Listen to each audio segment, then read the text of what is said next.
Hello my fellow members of the YouTube Aquatic Association. This is Cyber Aquarius bringing you guys a long overdue update on my reef tank. Today is day 214 and I couldn't be more pleased with the progress of this system. A couple things have changed and I've added a few corals. What I'm going to do is I'm going to film this video in segments just so I can zoom in on some areas, show you the changes, and get the best video quality possible. But I'm down to doing water changes once every 3 weeks.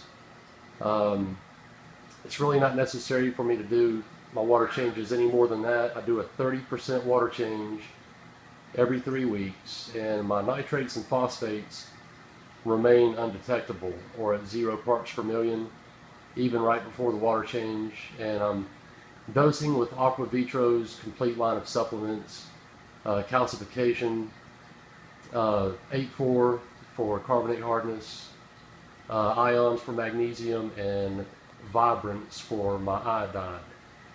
And calcium levels maintain anywhere between 420 and 440 parts per million. Alkalinity is at 3.1 milliequivalents per liter or 8.3 degrees carbonate hardness. And magnesium fluctuates between 1400 and 1440 parts per million. So, and iodide is at 0.06 milligrams per liter. Well, I'm going to go ahead and give you a closer look at the reef. But my Max Spec razor, I've finally turned up the lighting to 50% daylight and 75% actinic at the peak time during the day for 3 hours a day. And let's go ahead and take a look at everything, see what's going on. Okay, so this is a view from the right side of the tank, and right away you'll notice that the Gorgonia is gone. It was doing extremely well. It just really wasn't fitting in with the overall layout that I had going on. It started touching the glass. It was getting extremely difficult to clean the glass back here in this area, and I wanted to make room for this toadstool coral, which this is a new addition that I've had in here for about a month and a half now. And my two Ocellaris clownfish, they really like the toadstool and my Alvapora here. They spend most of their time playing in both of these corals. They pretty much gave up on the rose bubble-tipped anemone, which is in the back left corner of the aquarium, but that's fine. I mean, they're still enjoying these corals here. And right here, these zoanthus, when I first got them, there were 7 polyps here, and now there's 23. The toadstool coral is shading them a little bit, but they do really well. They're still expanding. Down here I also have some Rickordia, my Tonga mushrooms, blue striped mushrooms, come around here, red mushroom, and some more Rickordia. This is the upper right hand corner. This is my Sinularia leather coral and a cabbage leather coral here. I took out the slimer, the green slimer. It was doing well as well, but it just wasn't expanding enough for me. It wasn't growing fast enough, and I really wanted just to fill in this area rather quickly, and so I opted for these two to replace that. And right here, this is my Meteor Shower Cephastria. This is an SPS coral. You can see the bulge right there in the middle was the frag plug, and this thing has really taken off. It is encrusting all around the rock, and it has been in the system now for about a month and a half. And right here I have 2 different types of trumpet coral and my candy cane coral. This piece right here, I got this from Aqua Corals. It was a 2-headed frag, red with green centers. Now it's 3 heads. And this piece here is my mint green, was a 3-headed frag. Now it's 4. And my candy cane coral was 4 heads, and now there are 9 there.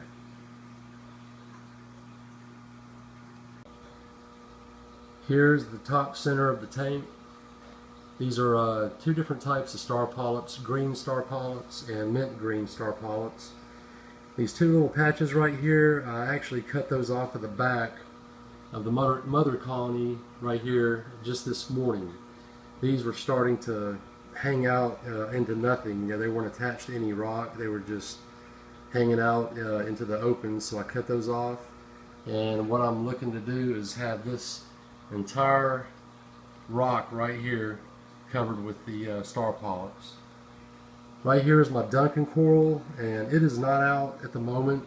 I tried adjusting my light to more of a daylight a while ago so that I could, you know, pick up the tank a little bit better. And this thing is so sensitive to the light that it sort of retracted, but it's starting to come back out again. And right here is my green Christmas tree Favia coral. It is starting to produce 3 new heads. It doesn't really show up that well on camera, but right there in the center of the left 3, that's where the 3 heads are starting to pinch in on themselves, and it's forming 3 new heads on the left side there. That's an extremely slow grower, and it is starting to do very well. Right here I started out as 2 yellow polythoas, and there are a total of 10 there now. They came in as hitchhikers. Right here is my yellow zoanthids that I got from aqua corals. You can see the frag plug there in the middle, and this thing is starting to go crazy. It's been in the system now for a couple months.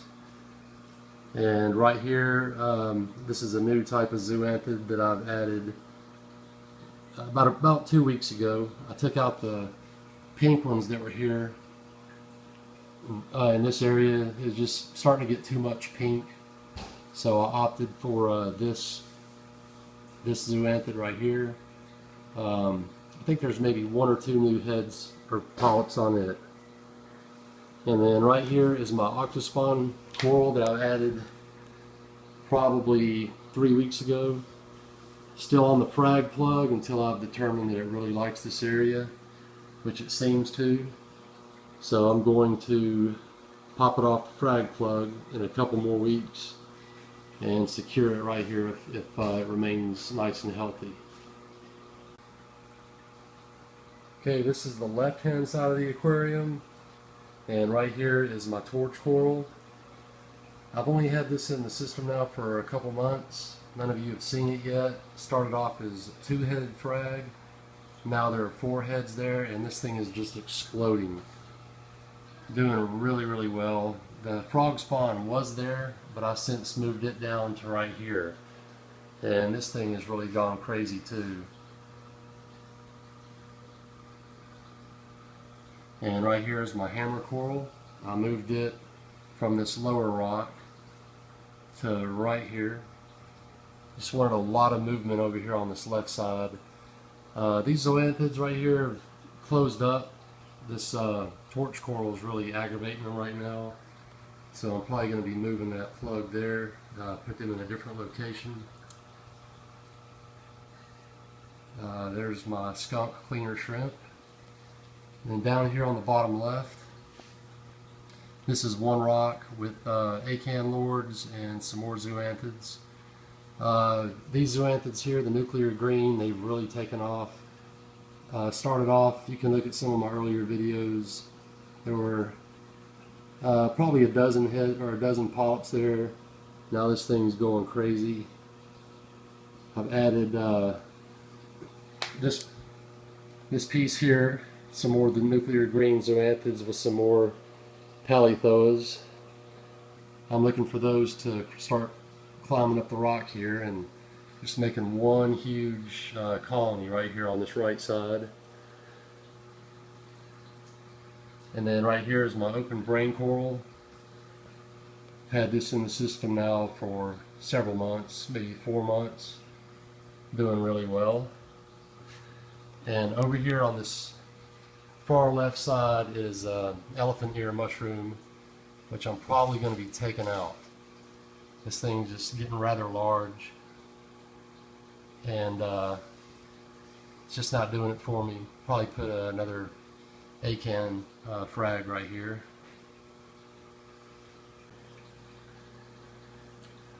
Right here is front and center my cave, and this is where Bro, my blue spotted watchman goby, hangs out. Here's my orange fungia plate coral here on the bottom, and Bro will tend to kick up some sand on the fungia, but it always cleans itself off, which is really interesting.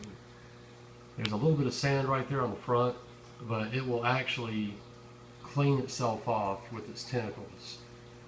And right here is a feather duster that used to be up here in the front, but it fell back behind the rock several months ago, and here it has emerged. Really cool. Bro hangs out back in that cave with a feather duster, and then there is one more frag plug with some more zoanthids on it. And these aren't really doing anything. I mean, they haven't expanded anymore, and they haven't closed up. They just do their own thing right there. But anyway, that's about it. I failed to mention that I did lose my Helfrichi firefish when I went on vacation several weeks ago. I was relying on my parents to keep my fish fed, and unfortunately my dad was hospitalized on the first day of my trip, and the tank did not get fed for an entire week. All the other fish made it except for my Helfrichi. That was a $100 fish, and I replaced him with another firefish, which my female Ocellaris clownfish was really giving him a hard time. So I returned him to the local fish store, and I got a possum wrasse. The possum wrasse was at the beginning of the video.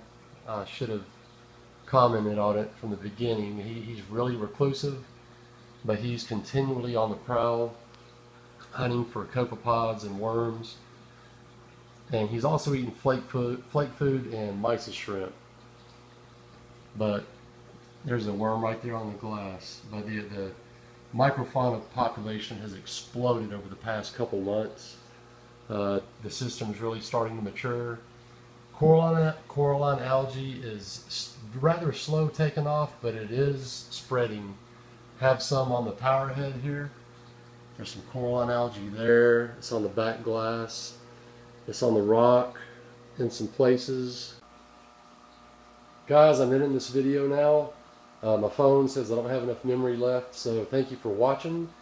I will get some more videos out to you guys as soon as I can. Take care, everybody.